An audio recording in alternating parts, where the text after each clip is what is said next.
going to be our lunch panel, and we're wanting to really talk about using the arts and culture to create vibrant communities. So when we talk a lot about the arts and culture, we've all had a couple of discussions already this week about what works, what doesn't work.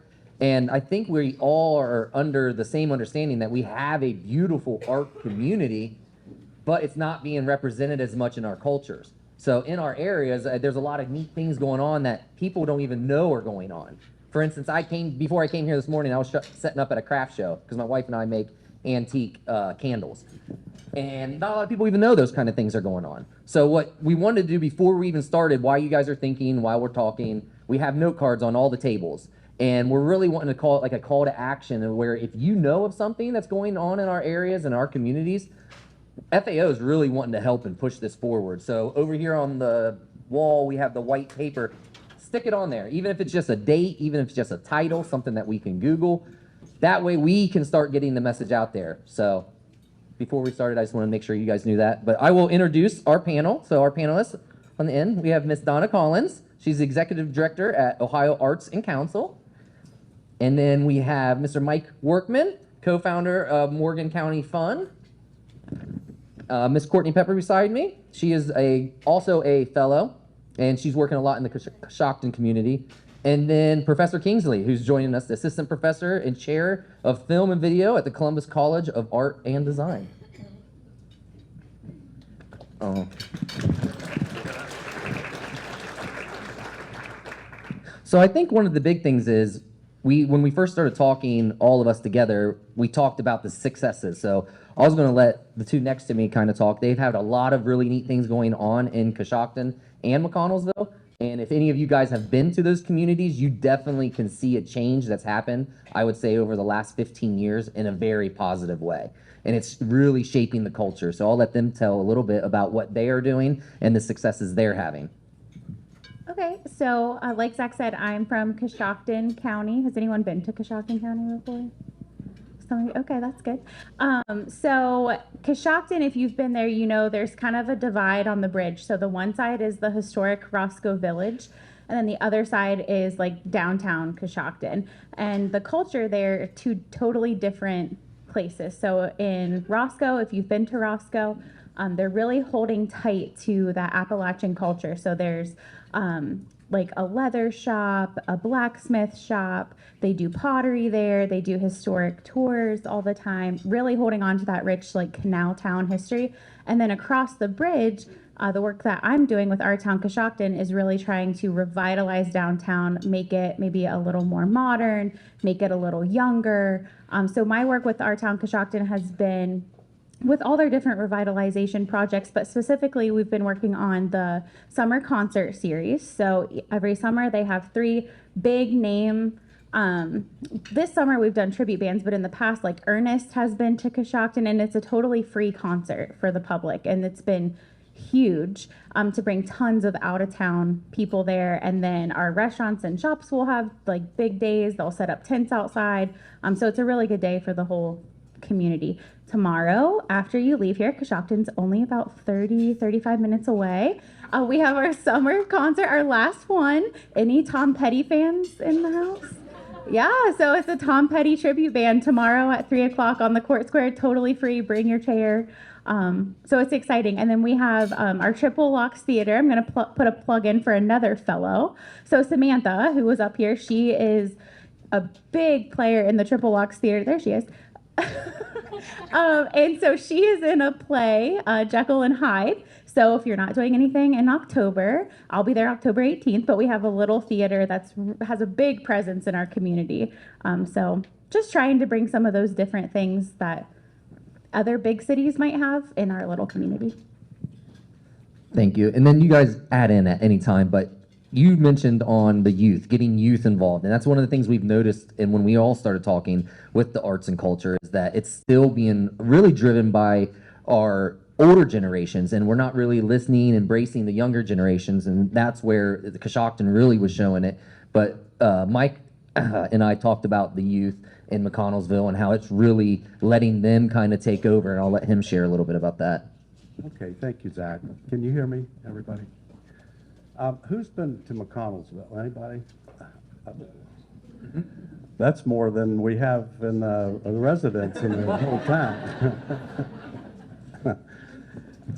Well, McConnellsville's just been named the best small town in southeastern Ohio. It's coming out in November. You've probably heard, many of you have heard about that.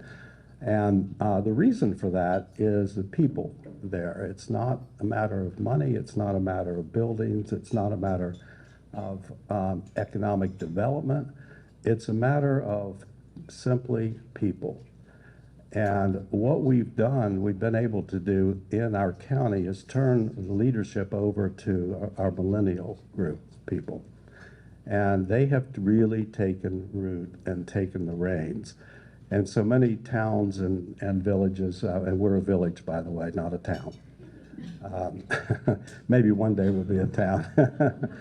So the thing that really has worked for us is been able to turn the leadership from the old guard that were there many, many years to the next generation, or next two generations after me now, to the millennials.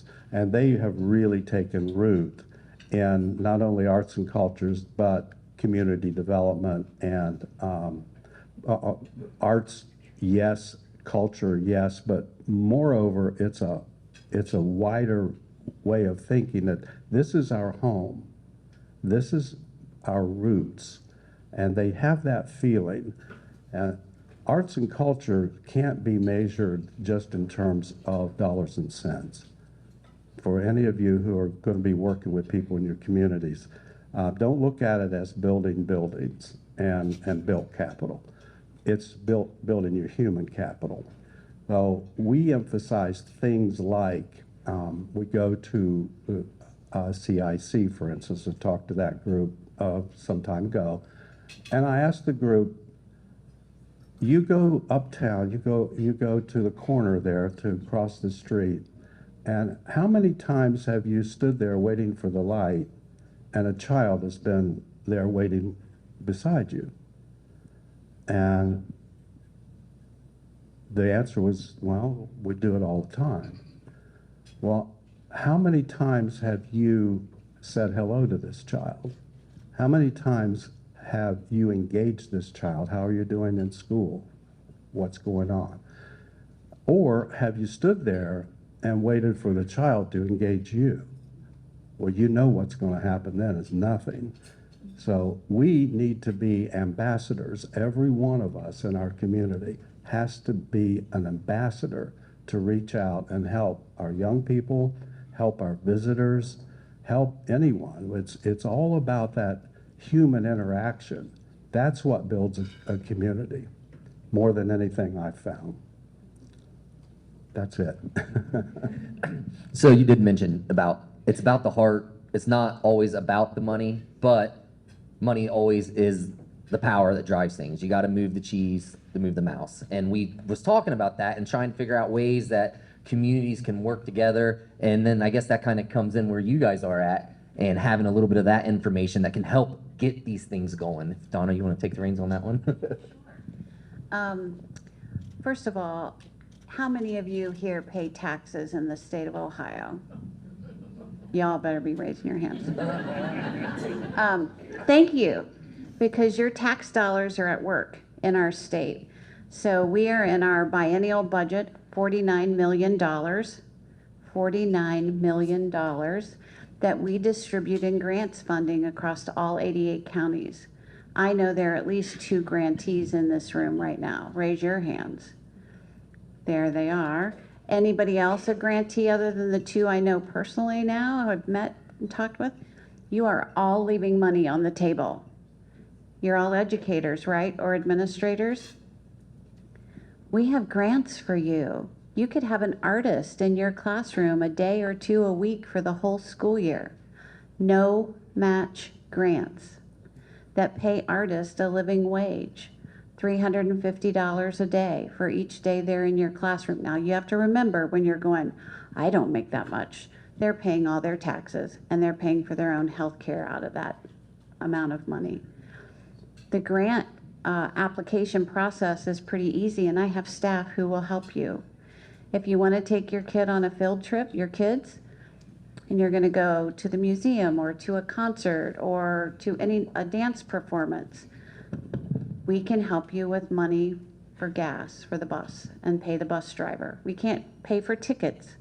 You can usually get those at no cost from the arts venues because they want kids in their seats. They want kids to understand because they're going to grow up and then they're going to be ticket buyers. But if they've never experienced the orchestra or the opera or a dance company or a museum, it's not likely that they're going to be subscribers. So Kelly will give everyone my email address. You can go on our website, oac.ohio.gov, and learn about all of our grants. But wouldn't it be nice, teachers, if you had a working professional artist working with you? You don't have to be an arts teacher to have this grant. You can be a classroom teacher who wants to have arts and culture as part of your curriculum. And so don't miss out on that opportunity. I would share that with you. We also have arts partnership grants. So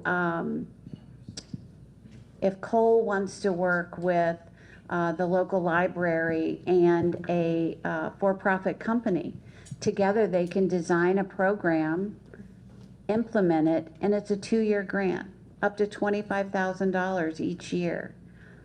It does take a little bit of work because you're filling out a grant application, but you all know how to do this best. You just have to be a storyteller. Data is important, right? We know all of that. You have the data. You have the number of kids you serve, the number of staff in your building, the number of people in your community. You can describe, I don't think you call it this anymore, free and reduced lunch. I'm aging myself, whatever that's called today. You have that part, but the story is, how will you serve your children? What will this opportunity through arts and culture do for the kids in your classroom? So don't leave the money on the table. So 2 of you right now are grantees.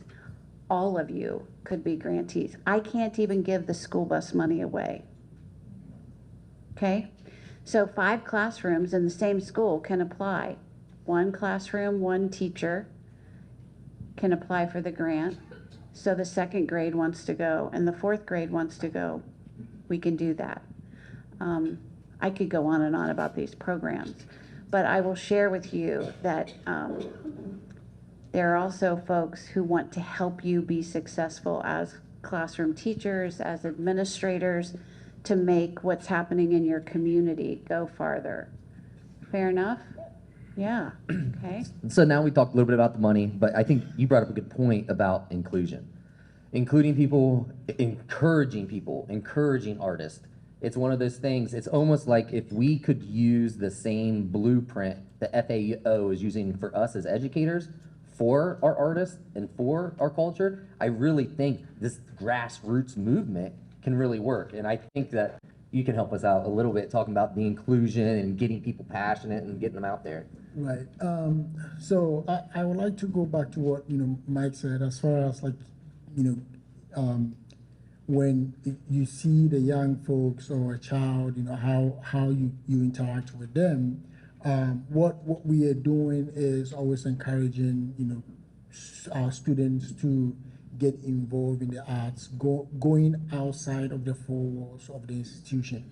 For me, that's what I always tell my students, that your career does not live in CCAD. So that's where I am, Columbus College of Art and Design. And in order for you to do really well, you have to be able to do your coursework, yes, but then go outside of the 4 walls of the institution. We encourage them to do more outside. And we also encourage, teachers to send students to us. For instance, Columbus College of Art and Design, we do have Saturday art classes. And we encourage that, young folks do come in, take art classes. We have partnered with Film Columbus to organize a high school script writing competition where we do script writing workshops. We have students who come in with no idea as to what they're doing. They're just interested in writing scripts or writing stories. So once they come in, we teach them the right ways to go about it, and then they write their scripts and enter it into a script writing competition. These scripts that are selected are produced by CCAD students, and at the end of the day, they're able to see what they've written or what they've thought of and written come to life. And these scripts or these films produced are winning awards. You know, I was just telling Donna that 3 of the films won a Telly Award, 2 silvers and 1 gold. And they're really excited when their work is to get to that extent. Personally, I am always looking out for the young folks whenever I get, you know, projects to work on. Again, one of the major projects that we are working on is the Mount Zion Baptist Church Preservation Society. We've been working on a documentary series, and it's been almost 3 years or 4 years now. We have the first episode, and in the first episode, I had a high school student do the animation for that piece, and it was really incredible how like they felt about their work and what they are seeing on the screen with, you know, an audience, and they applaud. So it's always good to kind of like include these young folks in, you know, what we are doing as far as, you know, promoting the art and as far as building on, you know, community.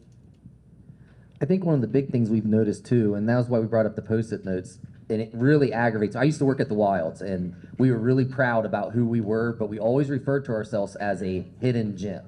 And it's one of those things that we almost hung our hat on it, and it wasn't until I was there for a long time, I really realized it was more of a derogatory comment, that people aren't coming here. Yes, it is awesome if you come here, but you don't know about it. It's in the middle of nowhere, and we're kind of all isolated that way in these communities. And so if you've ever been, well, we were at Nelsonville before, if we've been in Athens, 2 great, awesome communities. McConnellsville has a vibrant community, Coshocton does, but outside of those communities, a lot of people aren't knowing what's going on. And I think a lot of it is because we've suppressed the arts for a long time. I am very passionate about art. I was told as a child, the only check I'm going to draw is once a month if I become an artist, because I'm not going to have a job and I'm going to be living on the system.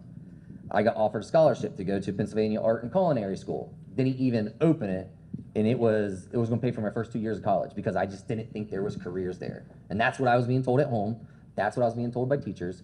So we do, as adults, have that huge impact, I think, that we have to make sure, even if it's not our style, maybe it's not what we think is art, we have to really embrace it and give these kids the encouragement so that way they can start leading these kind of communities like we have in McConnellsville. You know, Zach, that reminds me of a conversation that I had with a guidance counselor at a high school who sort of had that mentality of, well, we need these kids to have jobs. They cannot just live here and make art because it's fun for them. And so then you get to have this deeper conversation about economic development and entrepreneurship and innovation and creativity. And then you start giving examples of kids who we know, kids who you know specifically, all of us could name them, how they are making a living. In fact, some of them leave here because they don't know. They don't know what they can do, and when they discover it, thank God for the ones who come back and say, I'm going to open a shop, I'm going to help revitalize downtown, I'm going to make a difference. I think we need to help school counselors have a heart transplant. I know that they care a lot about their kids, but they are also a quota. Remember that. Somebody's putting a quota on them. How many kids are going to get to college? How many kids are going to go to the joint vocational school as juniors or seniors? How many kids are we going to get employed so that we can make sure that, you know, the trash is picked up or that the restaurant has wait staff? So we need to help them understand more about what arts and culture can do, for the economy in Ohio. There are more than 330,000 full-time folks who work in the arts. That does not count high school or college or public school or college educators. That's a lot, that's a pretty good workforce, right? Billions in local, state, and federal taxes are collected from those workers. The arts are an economic driver, but we have to be the people who are telling that story over and over.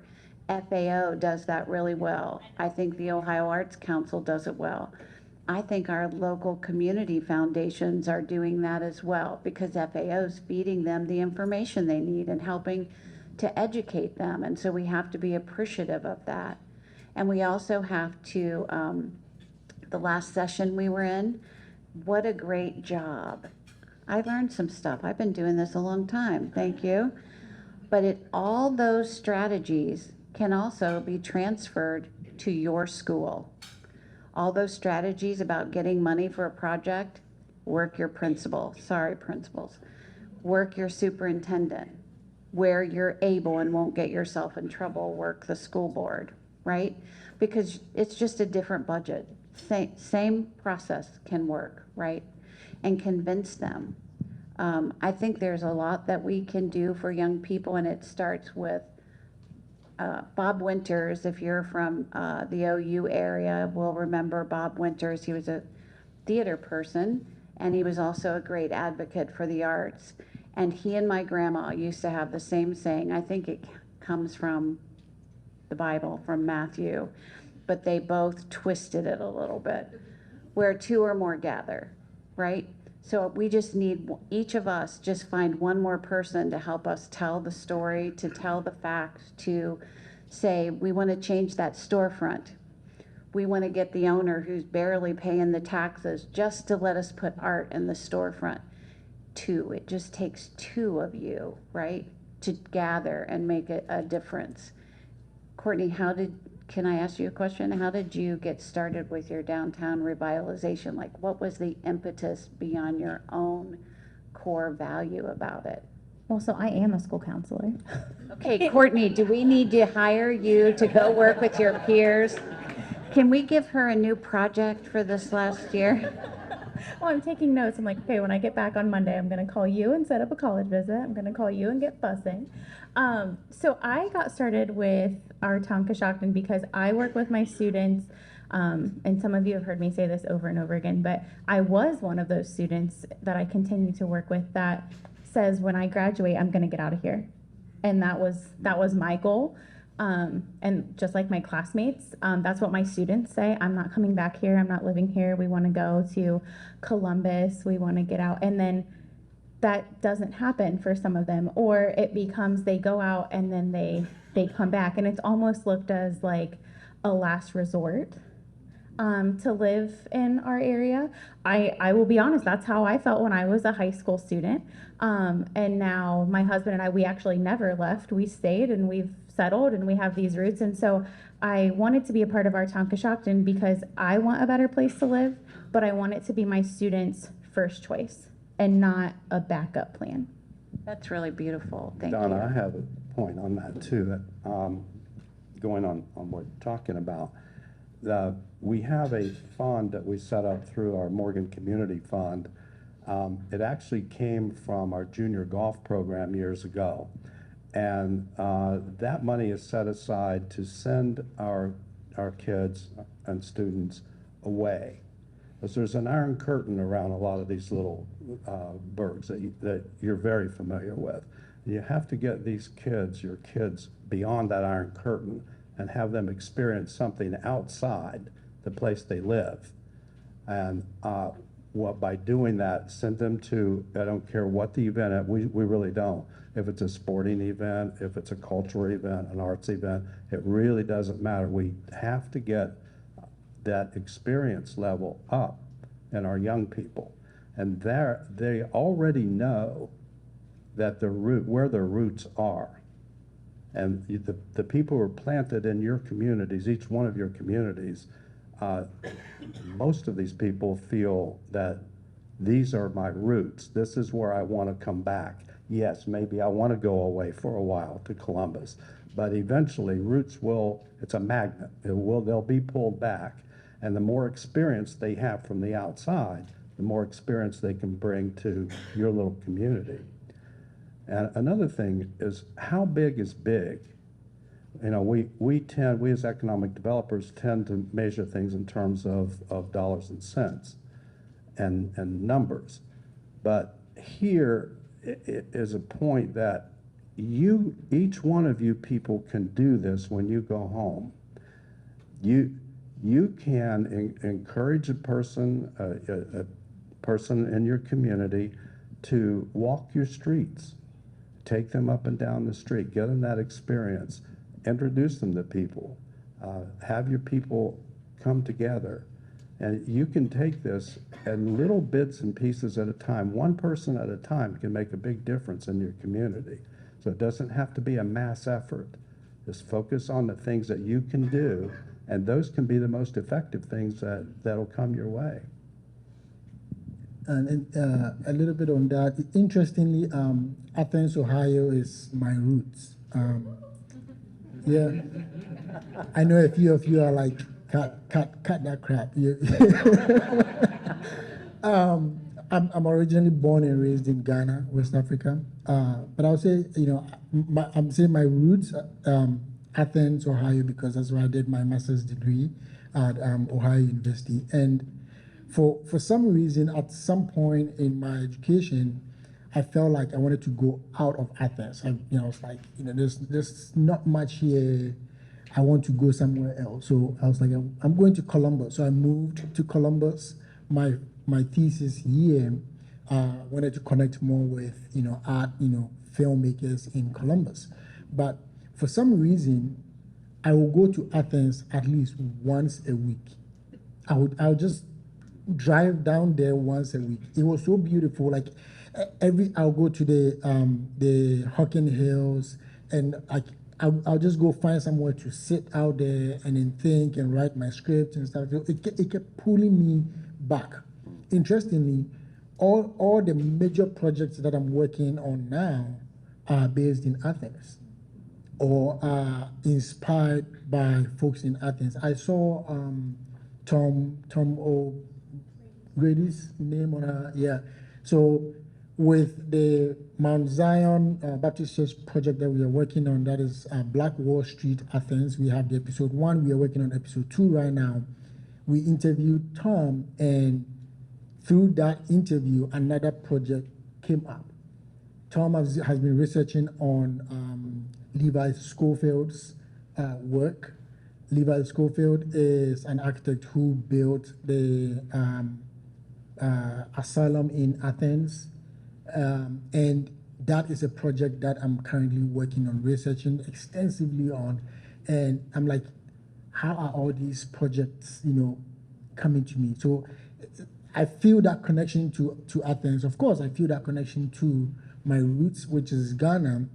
And I'm always looking back as to how I can give back to that community. I made a vow that I was not going to live in Ghana and study film or do anything film because it's not done well there. So if I want to really do well in film, I ought to go to a space or an environment that we are all looking up to, which is Hollywood, which is, you know, outside of Ghana. So then that's what I did. But now, you know, going back to that roots, you know, I'm always thinking of what can I take back to the young folks in Ghana. And one of the things is, if any of you have heard of the 48-hour film project, it's like a short, you know, film project where filmmakers or young folks have 48 hours to produce a short film. And, you know, I took it back to Ghana for young folks to be practicing and learning, you know, how to make film in the right way. So I agree with you on that. Kingsley, you need to find the new Hollywood. That's McConnellsville, and come over. On my way. On the way.